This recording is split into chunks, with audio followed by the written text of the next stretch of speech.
on this episode of The World of the Unexplained. This joint is spooky. It's built on an Indian burial ground. The shaman put a very specific curse on the ground. I've seen some things happen there you just can't believe. And this phantom car came out of nowhere. I'm not trying to figure out, just the truth. I want everybody to know what I saw. There might be something strange going on. And later, we speak to the most disputed mind in paranormal research, Kayash Monsef.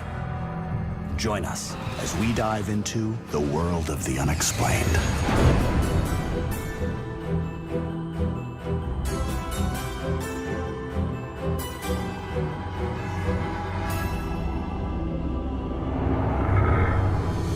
Welcome to the world of the unexplained. All right, folks. Let's strap in and get through another Wookie Automotive Racing Rambling podcast.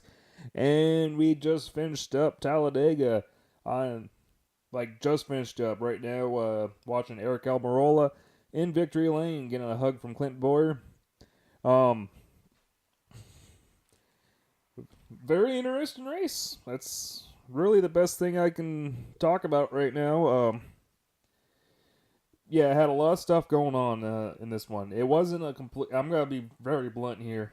It wasn't... Well, unlike all the super speedway races we've had this year and in recent past, it wasn't a complete shit show. So, let me adjust my mic a little bit. Get in a perfect sweet spot right here. Trying to get... How's my levels? My levels look all right. But, sorry for the getting this all set up here. I got a new mic stand, so I'm currently trying to get in a good, comfortable spot where I could sit here and talk, but still have pretty good levels. Part of it is my cheap Chinese mic, so I pretty much gotta be eating this thing. So, anyways, we just finished up Talladega. Relatively clean race. They behaved themselves for once. Yeah. It was a handling race. Had a lot of little single car getting loose or cut tires. No major incidences. Absolutely dominating performance by the Stewart-Haas. Stewart-Haas was the fastest cars all weekend long. Kurt Busch was the fastest out of all of them, and it came down to fuel mileage at the end due to a green-white checkers due to a stupid wreck. But honestly, yeah, it was Kurt's win to lose, race to lose, and he lost it. And let me get this thing down a little bit so I can see. But anyways, yeah, I'm still 2 minutes in, and I'm still struggling with a comfortable spot with the mic. But honestly, it was for Talladega, in the kind of stupid stuff we've seen since 2012, I believe, in plate racing. And there's a lot of people calling this like the worst plate race since 2009 fall Talladega. No.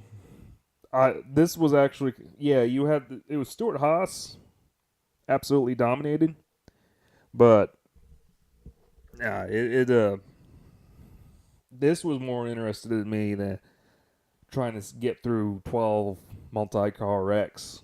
And then wrecks caused because 12 multi-car wrecks because the drivers driving over their heads. The Daytona 500 this year was not a good race.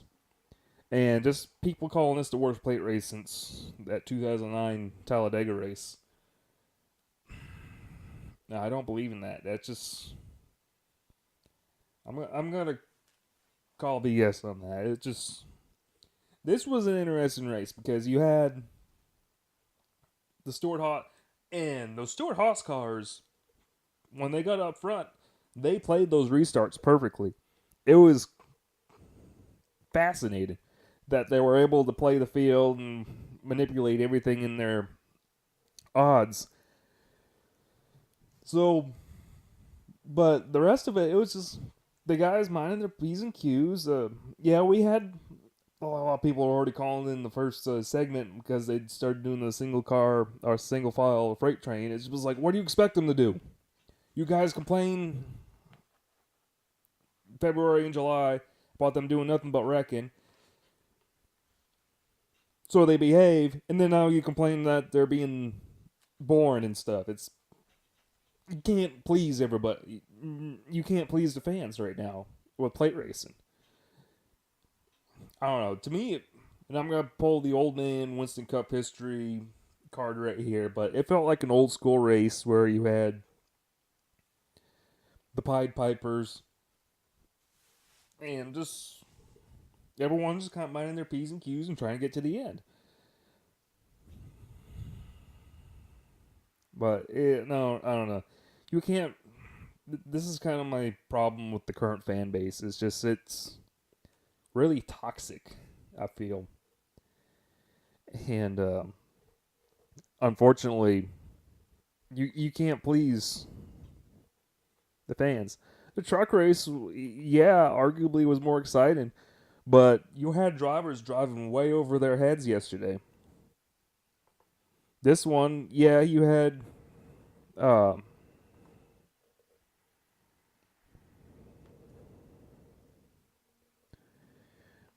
sorry, I got distracted by a incorrect fact online, but sorry for the dead air there. But anyways, I lost my train of thought. But I don't know. You had ill-handling cars that were fast. And then you had good handling cars that could cut through the field and get up front. The Penske cars, especially Brad Keselowski, very entertaining to watch him cut through the field and compete for the win. Unfortunately, that last leg before the Alex Bowman wreck, the Penske guys just shot themselves in the Peter.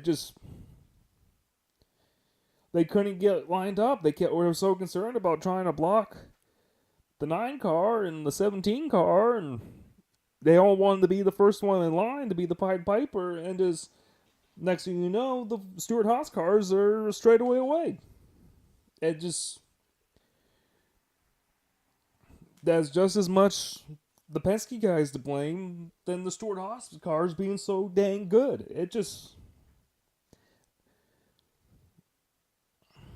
You have to, yeah, you had to organize that, and luckily, not luckily, I wish it would stay green just to see Kurt win. I would have liked to have seen Kurt win, just me. But then they had the green white checkers, and of course, nope. Now you got the top 5. Who's gonna make it on time? Or make it on fuel? And of course, Blaney ran out of fuel coming to the green. Harvick ran out of fuel. I think Keselowski ran out of fuel. And then we had the wreck going into turn 1. Matt DiBenedetto got turned, big wreck in the back. Well, good on NASCAR. They actually kept it green for the finish. I think that was kind of a reaction to the truck race yesterday, personally. There was once again got a lot of backlash for not letting them run back to the green last week or yesterday. And today I think they made a concerted call. Hey, everything appears to be good. It's cleared out. Let them race to the finish. And of course, that snake bit Kurt as he ran out of fuel in turn 4. But Eric Almirola wins his second career win. Not a rain-delayed race. Another plate race, but he's had about 3 or 4 wins this year get away from him. I think Chicago, he had a real fast car, and then pit penalties bit him. Of course, the Daytona 500 getting turned by Austin Dillon. And then last week at Dover, got shuffled back in the pack, that late race caution, and then he just drove it, and coming off a 2, hit the wall and caused a big wreck. But nice to see a fresh face in victory lane, especially that summer stretch where it was 3 drivers winning and that was it. But yeah, it's another Stewart-Haas car, but he's been quick all year, and yeah, it's just really good to see Almirola with another win. So, anyways, that was Cup. Of course, I'm doing this right after the race, so I don't have results pulled up right now. My week, we had a pretty quiet week at the shop, getting ourselves ready for Kansas and the West Coast trip. We got our 2 of the 3 Xfinity cars are ready to go in the trailer. The third one, they're putting the motor in today, or old motor guy can.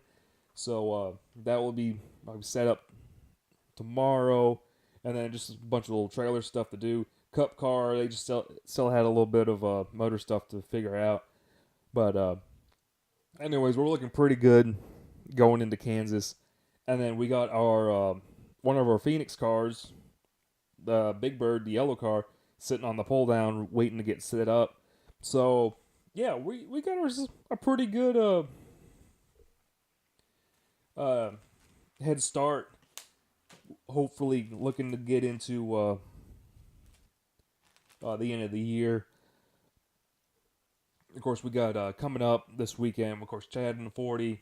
Timmy's back in the 13 because got Bobby Dale running the 66. Running 142, the blue Toyota. It's an old KBM chat, or it's a Gibbs chat center with KBM clips, if I remember correctly. But always been a real good handling car. Yeah. Giving Bobby some pretty good equipment this year. So hopefully he gets some decent seat time and stays out of trouble and learns. We also made an announcement on Friday, Akinori Ogata. I really hope I didn't butcher that name. Let me pull it up on because I really wish I didn't butcher that. I'm sorry, folks. I'm just guys, Jaski doesn't even have anything. Doesn't even have it, and man, bear with me, folks, as I do this.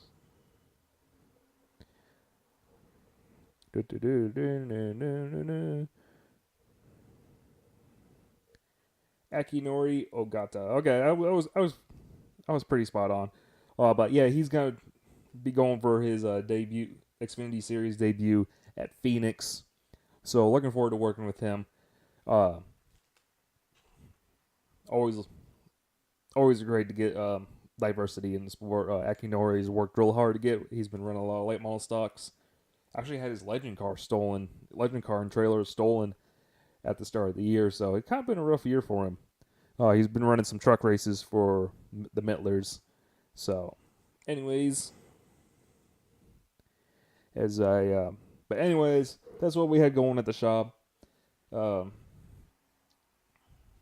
Getting ready for Kansas and the final 4 races, or 4 races on the Xfinity side. We got Cup has 5 races with they're doing Martinsville. Anyways, as for the channel, obviously on Monday or Tuesday, I got the rental car Toyota Corolla video out. So that one is live. Currently working on the next one, which is the Pathfinder. I was supposed to film another car this weekend, and like I teased last week, and unfortunately, it's a co-worker's car, and he seriously injured his knee this week on Wednesday, so he's currently bedridden right now. So, unfortunately, his health is worth way more than my little channel. So, anyways, it's kind of disappointing, but hey, what are you gonna do? Stuff like that happens. That car's still available. I'll probably go ahead and film it during the break, or during the how I get these words out during the off season. And currently, I got a lot of cars getting ready, getting ready to line up. I really got to try to organize and get some stuff all situated. Like, I got an offer to do another basic car, Toyota Corolla or Honda Civic competitor back in Maine. So hopefully I can get that lined up.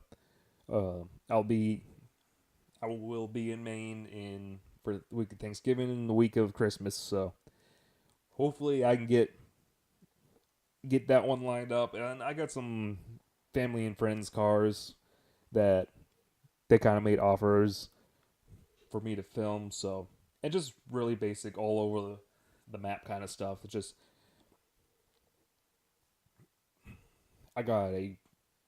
it's just some interesting stuff coming up. Just all over the map for me to get my thoughts on. And hopefully, and also got some cars hopefully doing during the off season. So, really kind of looking forward to it. But that's enough rambling on right now. Let's actually get into racing before I'm sitting there stroking myself about my channel.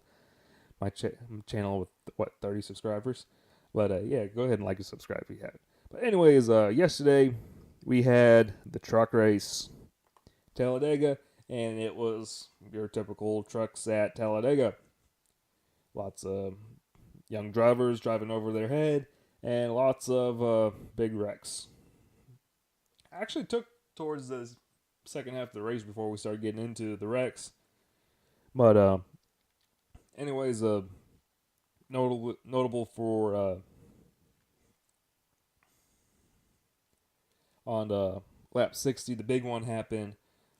Chris Fontaine unfortunately got tagged or made a blocking move, blocking the pack, caused a big wreck. A lot of real big hits.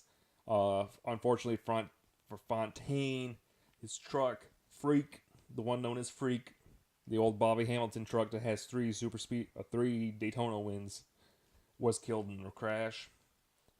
Yeah, you're not going to see Freak anymore. They have repaired it from big wrecks before, but now she is officially DOA.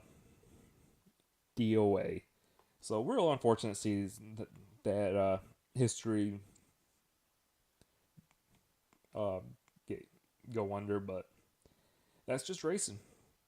Parker Kligerman got real lucky, got a couple real bad hits, and he got out, and he had to lay down on the ground, but he was banged his knee up pretty bad. I guess it knocked the wind out of him, and he did an interview, so real good to see him be out and about. Also, due to the off weekend, I was able to do something I hadn't done in a long time. Was just got in Kamikaze Games live stream, talking about just in the chat room talking about the race and being a part of his reactions to the race. So, anyways, he had some good banter. But anyways, yeah, it was a pretty entertaining race. Then towards the end of the race, restarts, Todd Gilliland got turned by Grant Enfinger. Hard wreck in the inside retaining wall. On restart, come around towards the end,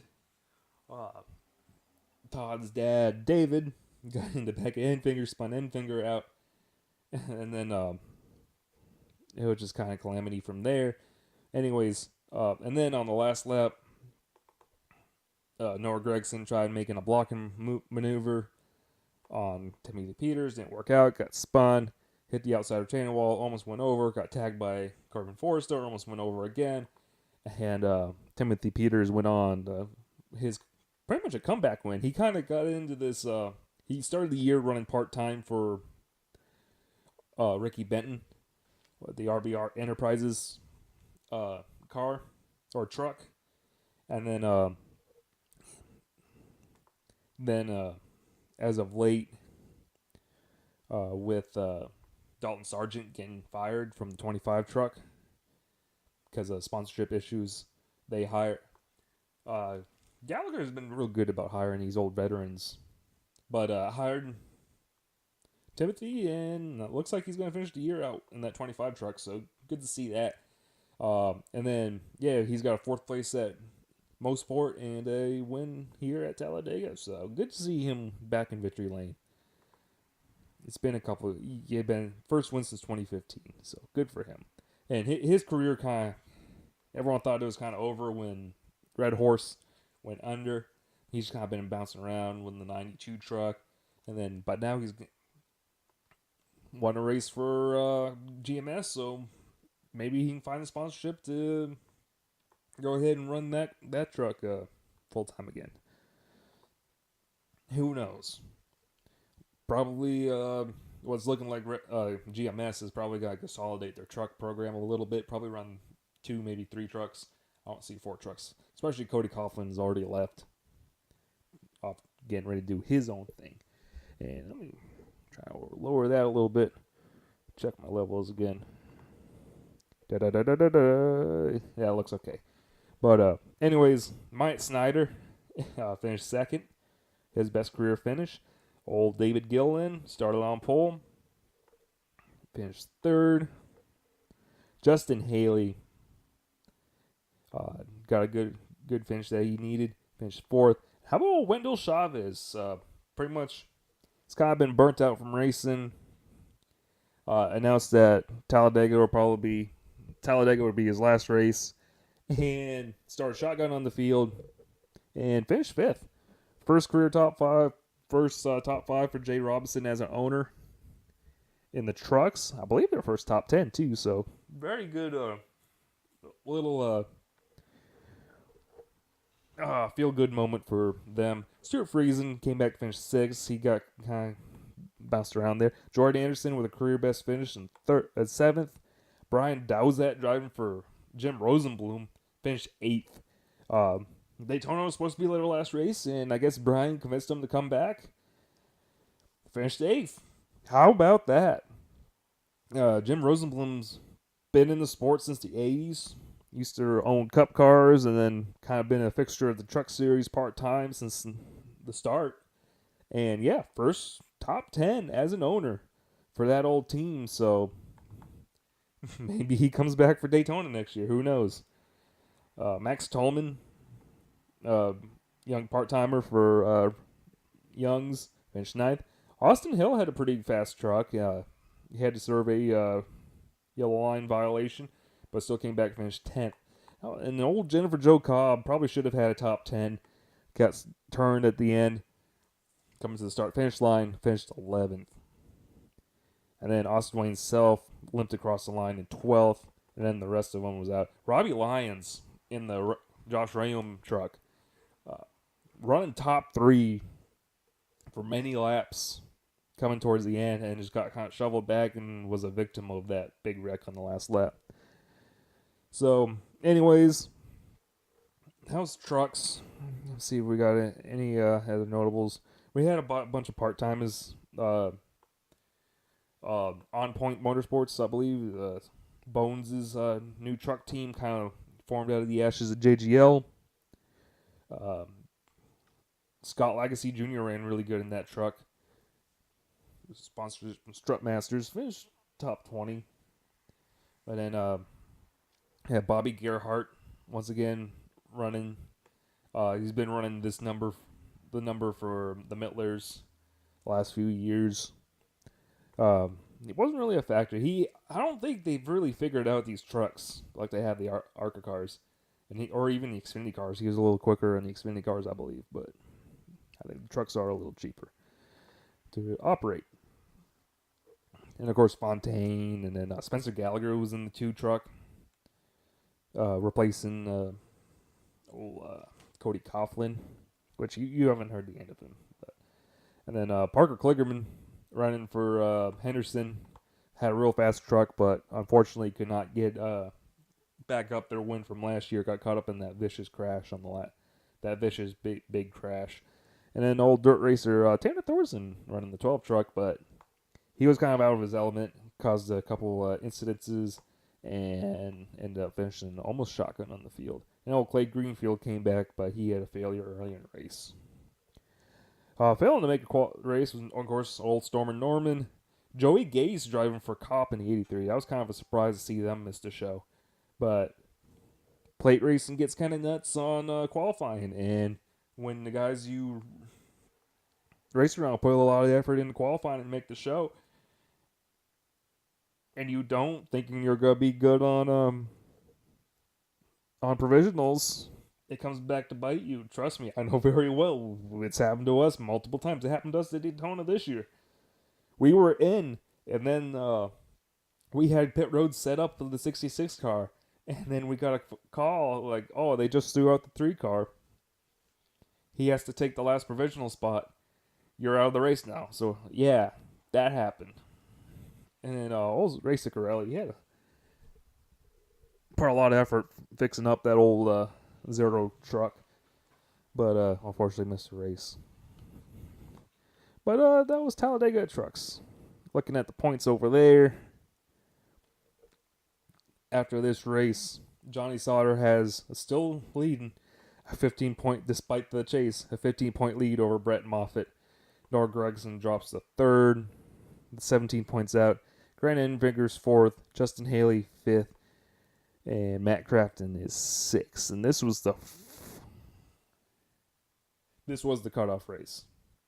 So that is your 6 going into the final 5 races. And then Phoenix is the next cutoff. Missing out was Ben Rhodes and Stuart Friesen. Looking at non-playoff points, Johnny Sauter would have an 83-point lead over Noah Gragson. That is over 2 races. See how many points. 40 points. Yeah, over a 2 race advantage. That's just the crazy how good that 21 truck has been this year. And it's just once again, I think it's a shame that we got the chase in the trucks. Because, yeah, people will be complaining that he's smoking the field, but some years you just get guys that are just that good and run away with it. So, and Gregson's kind of been his own worst enemy this year. So, and then Envinger would be 3rd in points on the strength of his 1 win. He's just been really consistent this year. And then Stuart Friesen, probably the bridesmaid of this year, 4th in points. And Justin Haley quietly in 5th. Who would be the top rookie?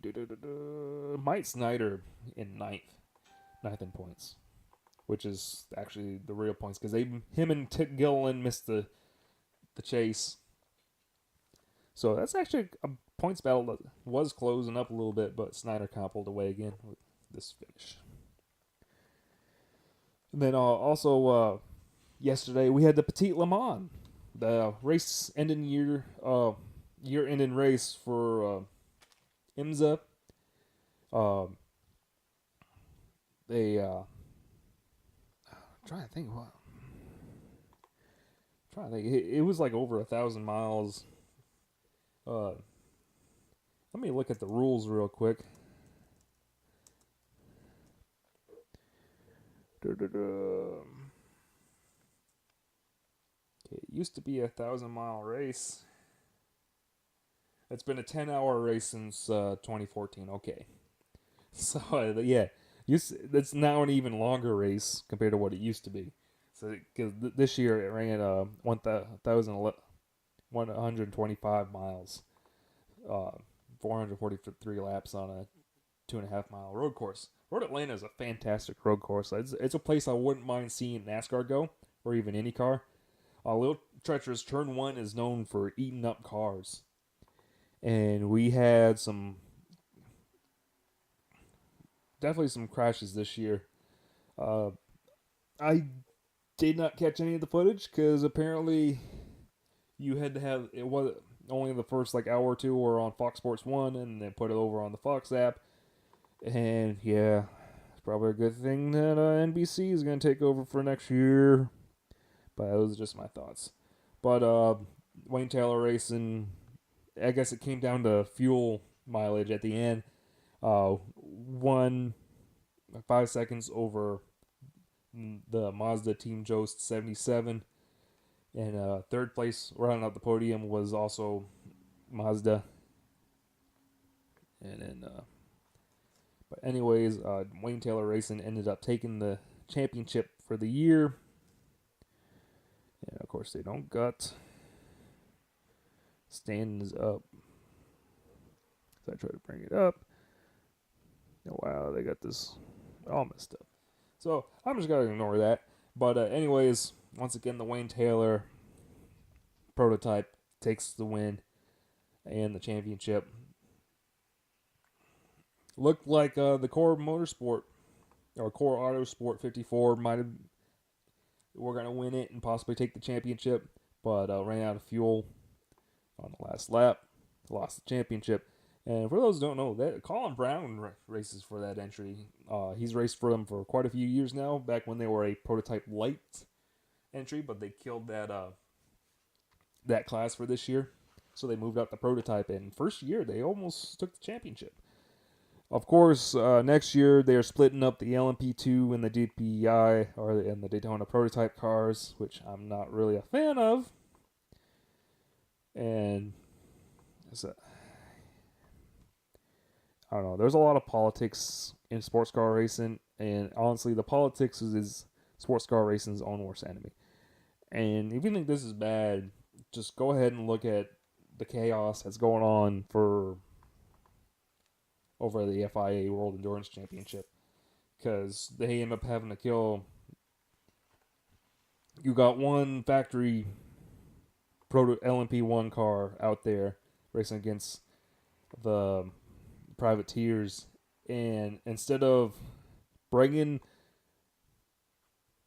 it just became a big circle jerk for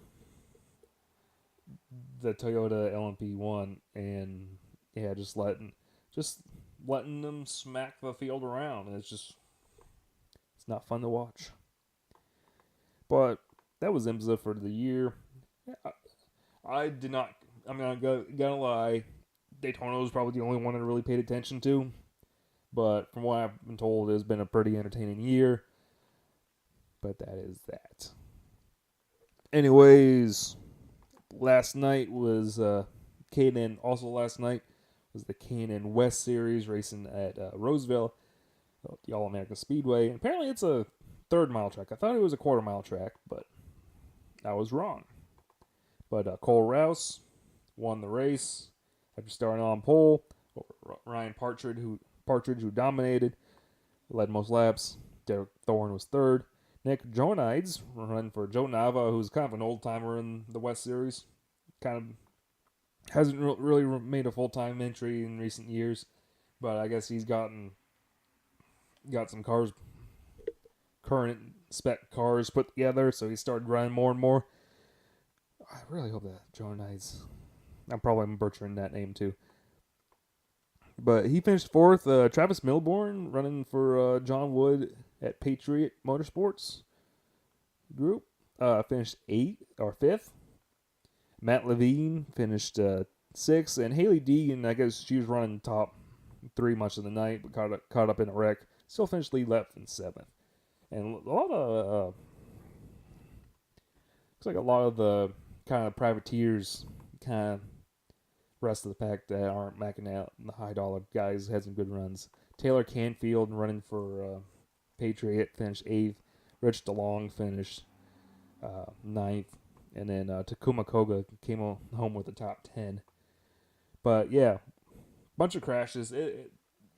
All American Raceway or Speedway looks like a pretty fun place. Tight 3rd mile, kind of flat. Right there in San Bernardino County, right by Fontana. One of these years, I'm probably gonna get over there and watch a K&N West race while we're out there in Fontana. But always seems to put on a pretty good show, and once again, it did. But and then also Chris Eggleston came back for his first start of the year, running for McAnally, and got in a vicious was leading and broke something. And the video's on Twitter. Those look it up. But looked like he had something break in the right front, went straight, hit the outside retaining wall in turn 3, and launched the car up in the air. And they threw the red flag to, I guess, make wall repairs and stuff. A vicious crash. I guess he was fine. But anyways, one race remaining. at Kern County Raceway Park. Fantastic half mile over there in Bakersfield. Derek Thorne now only has a 26-point lead over Cole Rouse. But honestly, I think, look at, okay, so they do the 40-point deal like us, too. But, anyways, Thorne has a 26-point lead. But looking at this, he will probably have to finish last, and Rouse would probably have to lead the most laps to take this one. Because you're probably not going to get 20 cars at Kern County, although you might. It's one of their bigger races of the year. But that's just the way it rolls. Like here at Roseville, they only had 16 cars, and one of them didn't even start. Second entry for the DeLongs. So only 15 cars took the green. So that's just that. But Derek Thorne with a 26-point lead over Cole Rouse. Ryan Partridge is third. Now Slip's the third. Derek Krause is fourth. Haley Deegan's top rookie currently in fifth, and she kind of has a slim 12-point lead over Trevor Huddleston. So that can kind of swing away from her if things go wrong. Cody Vanderwall is in seventh. Matt Levine eighth. Tacoma Koga in ninth, and then Todd Souza, I guess it's 10th. He started to run first half of the year, but I guess he hasn't run in a while, so kind of unfortunate. But so we only got 9 full-time drivers at the moment. So that's just kind of sad. And then, of course, modifieds were racing today, and I'm going to see if they are finished up. Bear with me real quick once again. So I click on this and check the Twitter. And Justin Bosignor, of course, won his championship. He had that wrapped up a couple races ago. And it looks like he already got the results out for that, but not Yep, Bosignor won over John McKennedy, who's running for Tommy Baldwin, Ronnie Silk in third, Ryan Priest in fourth, and Burt Myers in fifth. So I'm sure they got that one, NBC at that one, so we'll probably see that one either this week or next week. We shall see. See where are we sitting at? Racing season's kind of finishing up, so adjust my mic again, get in a comfortable spot. But anyways, yeah, that's currently my rants and ramblings for this week. Let's go ahead and preview next week coming up. At the moment, nothing really major is popping up for me to rant and rave about. Talladega happened. It was an event. Oh, they got the results up right now. Almirola winning over Boyer. Ricky Stenhouse sputtering out of gas. Finished third. Hamlin fourth. Logano fifth. Allmendinger sixth. Johnson seventh. Eric Jones, Paul Menard. Reed Smith with a top 10. So good for him. Levine brothers. Brendan Gaughan with a 12th place finish for Mark Beard. For Kurt Busch, fell back to finish 14th. Probably should have won that race. Joey Gase with a top 20 in the Starcom entry in 18th. Bubba Wallace took Rookie of the Race honors with a narrow 19th over William Byron, who finished 20th. Looking at the Lanny Castle finished 22nd in the Starcom entry, the second Starcom entry, the 99. And Ross Chastain with a quiet top 25 and 24th. Right now, point standings. Wasn't a cutoff race. I believe this was the first one. No, that was the second. Next week's Kansas is a cutoff race. Kansas is going to be a interesting one. But anyways, Harvick still has a 17-point lead over Kyle Busch. Joey Logano's now in third. Kurt Busch is in fourth. Almirola moves up to fifth in points. Clint Boyer, Martin Truex Jr., Chase Elliott rounds up your top 8 in points right now. Elliott currently has a 1-point lead over ninth place Brad Keselowski. So this is gonna be the interesting battle going into it, because you got guys. Truex is 18 points ahead, so he's kind of to the good. So, but anyways, Elliott really. Well, no, never mind. Elliott's in on his win. So honestly, Truex Truex is the gatekeeper, and he has a pretty comfortable lead, 18 points over Brad Keselowski. Ryan Blaney is in 10th, looks like 22 points back, and then Larson is 26 points back, and then poor Bowman has to win. He is like, if I do the quick math in my head, 60-something points, so he has to win. That's the only way Bowman can get into the next round. And unfortunately, he got caught up in that wreck and put himself further behind. Non-playoff point standings, Kevin Harvick will have cut the margin down to 12 points behind Kyle Busch. So it's been kind of the non-playoff points have been kind of blowing in Kyle Busch's favor, but Harvick's really been coming on strong. And so honestly, I think this would be more interesting than the chase. But still, 6 races left. A lot of stuff can happen. Kurt Busch is... Everybody else is kind of out of it right now on that level. Kurt Busch is now third in points, 145 points back. Truex would drop to fourth, 148 points back. Logano quietly sitting fifth in points, 173 points back. But all those guys would need to really pick up the wick, and Busch to kind of follow the guy. Busch and Harvick kind of falter to get really in it at this point late in the season. Well, I'm talking about the non-championship stuff, but that's just that. Boyer would be 6th in points, Keselowski would be 7th, Larson would be 8th, Blaney would be 9th, and Elliott would be 10th in points. The top Hendrick driver, which he is, but really struggled this year. But anyways, that is that.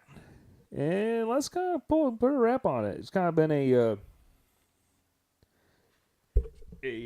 as I hit the mic stand with my hand, as I'm still trying to figure out a good spot for where this thing isn't in my line of sight. I really need to get an actual desk to do this at, because I'm sitting on the couch with a laptop on my lap. But I'm sure I'll get an actual, I got a table sitting perfectly fine, kitchen table or dining room table sitting in my dining room that is storage right now. So that is an off-season project to get me an actual recording space to actually properly do these things. But anyways, this week coming up, I believe the Kansas, and that is the wrong link. Oh, I've messed this up. Oh no, what am I doing?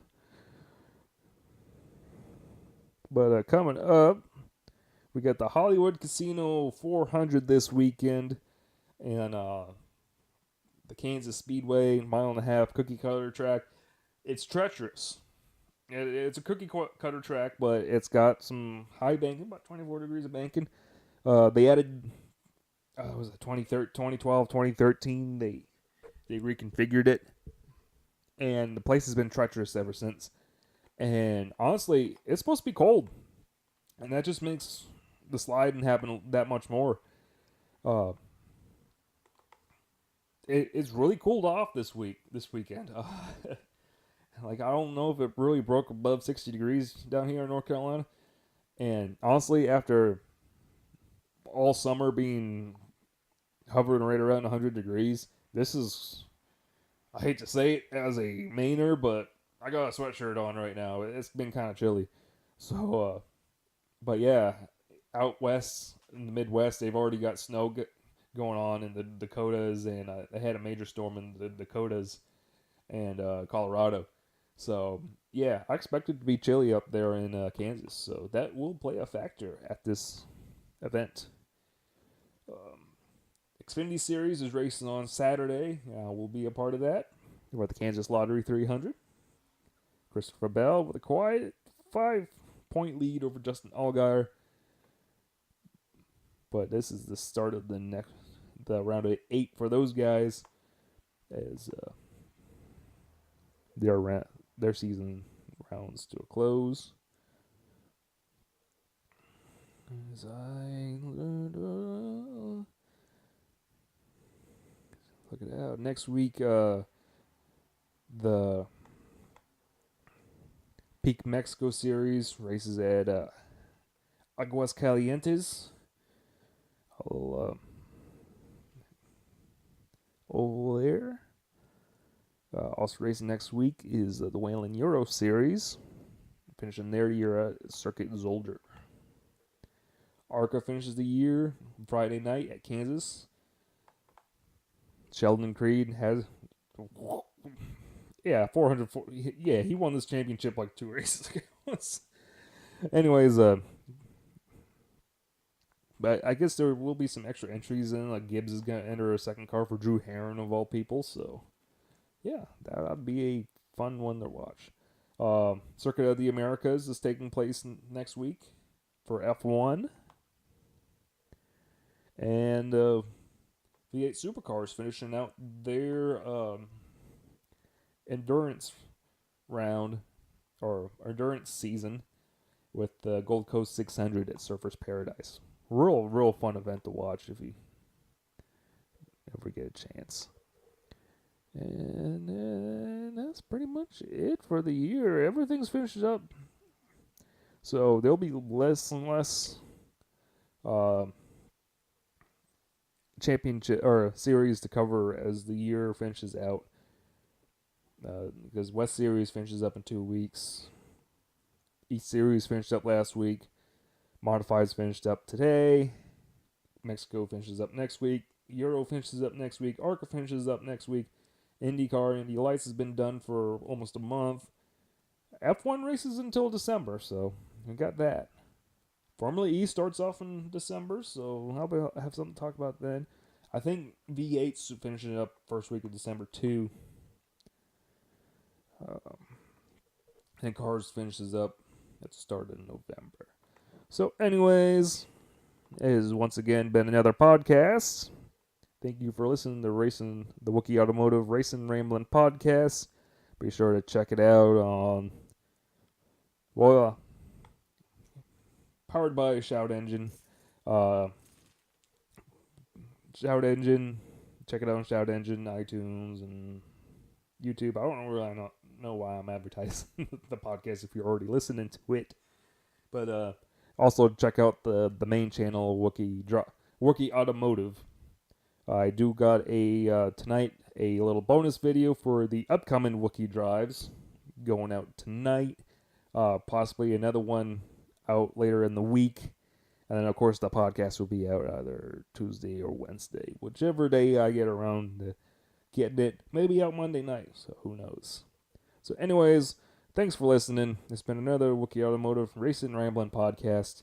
And see y'all next week. Bring every ounce of atomic fury you've got to the EA Sports 500 at Talladega. One non-stop weekend of gravel ground, 3 wide eyes, and no-break asphalt dancing, all to the beat of your eardrum. 2 full days starting at a mere 60 bones. The track is pure velocity, and the action is pure electricity. Get tickets now for the EA Sports 500, September 25th through 28th. Call 256-362-RACE or purchase online at TalladegaSuperspeedway.com. See you